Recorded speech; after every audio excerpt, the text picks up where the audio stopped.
जेव्हा श्री स्वामी समर्थांचं आपल्या घरात आगमन होतं, जेव्हा श्री स्वामी समर्थ महाराज आपल्या घरात येतात, त्या दिवसापासनं आपल्या दुःखांची, आपल्या संकटांची, आपल्या विघ्नांची राख रांगोळी व्हायला चालू होते. महाराज आपल्याकडं बघतात, महाराज आपल्याकडं दृष्टी टाकतात आणि सांगतात, तुझ्या मागं कोण नव्हतं, तुझ्या मागं कुणी नव्हतं, म्हणून तुझ्या घरात आलोय.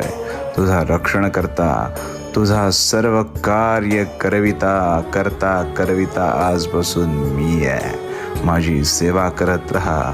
ह्या सेवेचं फळ तुला एक दिवस असं मिळेल की तुलाच उमगणार नाही की तू काय मिळवलंयस. सगळ्यांना मिळवण्यापेक्षा मला मिळव. मी सदैव तुझा रक्षण करता होईल. श्री स्वामी समर्थ.